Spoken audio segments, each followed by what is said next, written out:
Greetings, everybody. So, I want to talk about in today's recording how my journey with music production started and kind of how it kind of all came into fruition. So, back in around my fourth grade year, I started drumming and I took drum lessons for quite a bit of time in Wadsworth, Ohio. It was a good experience and I learned quite a lot from that. Unfortunately, when school really started kicking in my later years, I stopped taking drum lessons. And I also took piano lessons for a bit of an occasion. However, I really wasn't a big fan of it. Drums are my main goal at the time. So I started drumming, and I really loved performing in bands when bands. I'm still in high school now, but it was really good performing in bands and everything else. I did concert band for a couple years. I'm in the jazz band now, which is very jazz band is one of my favorites, and I'm going to be studying jazz at the Jazz Fest Academy in Tri-C. So, at Tri-C State University. So what's really unique though of my journey was I started drumming, and eventually in my later years I started getting involved in using digital audio workstations. And with this software, I can take basically any idea and throw it into a workstation, and I can mix, master, produce, and it's fully accessible to me as a creator who's visually impaired. So in my circumstance, I have no vision, so I have no input to my retinas whatsoever. But it's great because with GarageBand and Logic Pro, they're fully accessible to me as a producer, and I can use VoiceOver, which is a screen reader, to produce music. But back in 2021, when I started, I used a app called Velaco, which was a recording studio, and I would record over beats. And eventually, I started getting into the nitty gritty of digital audio workstations with GarageBand as the beginner. And I'll be absolutely honest, it is 2026, and a lot of my songs actually start in GarageBand, and then I go into Logic Pro because GarageBand is such a simple digital audio workstation to use. So, back in 2022, 23, I start getting into the GarageBand stuff. I start getting in like song sections and start figuring out how that works. 2024 to 2025 is where everything starts to change. I actually start using Logic Pro. And what was nice about using this is it's available on iPad. So 2023 was the year that Logic Pro actually started launching worldwide.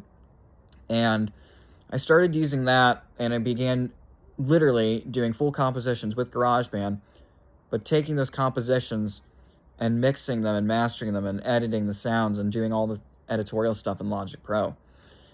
I am still learning how to use Logic Pro. It has been 2 years, or actually a little over a year, I believe, since I've actually started using Logic.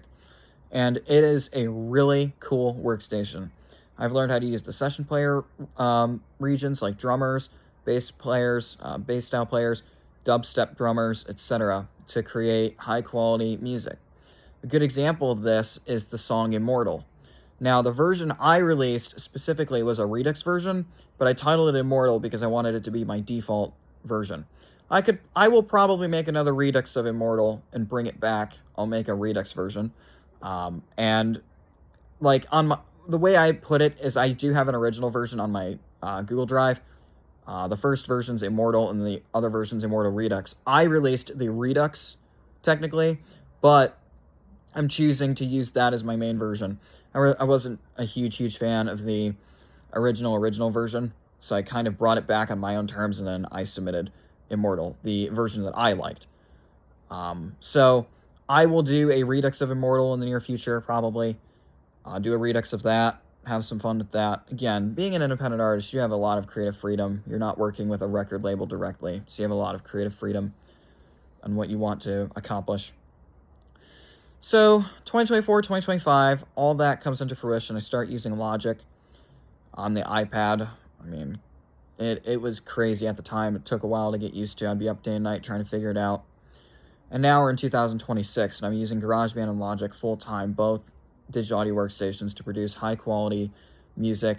24-bit resolution, 48 kilohertz. Very high-quality audio. Specific tracks I've produced, one is called Hope.